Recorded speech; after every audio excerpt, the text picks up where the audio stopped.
In this video, you will learn how to prevent coastal erosion and what to do when coastal erosion happens. But first, let me introduce myself. My name is Derek Cesar and I'm Rocamora and will teach you what to do.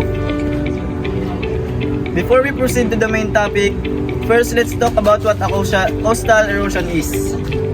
Coastal erosion is the process by which local sea level rise, strong wave action, and coastal flooding wear down or carry away rocks, soils, and or sands along the coast. Since Derek already tell you what coastal erosion is, now let's proceed to our main topic. There are 5 common processes that cause coastal erosion. Hydraulic action.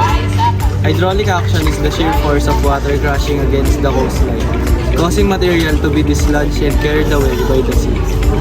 Is corrosion. The corrosion is the mechanical erosion of soil and rock by the abrasive action of particles set in motion by running water, wind, glacial ice, and gravity. Third is abrasion.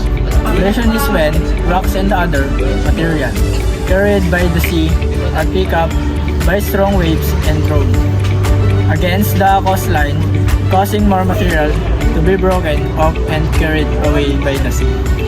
Fourth is attrition. Attrition is an erosional process. Rocks and pebbles are carried in the flow of a river. They repeatedly knock into each other, which cause the rock to erode or to break. As the rock continue to collide, they end more and more, getting smaller and smaller until they are only sediment. Lastly, in corrosion. Corrosion is a process of chemical erosion.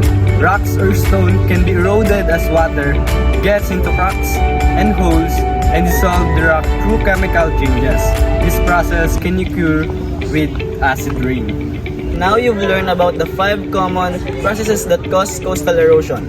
These are the few examples that triggers it. Firstly is storm surge.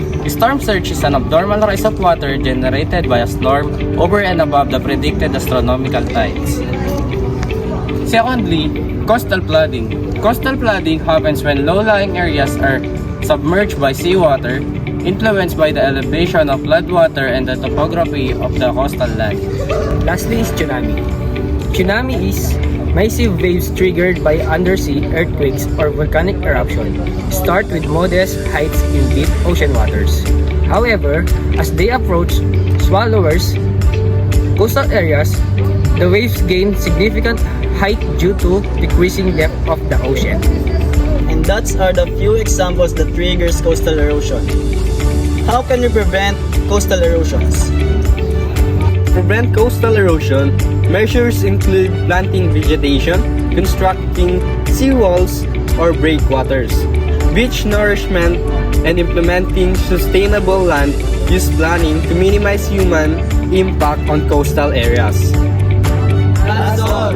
We hope you understand our informative video, and we hope that you learned a lot in this video. Hey!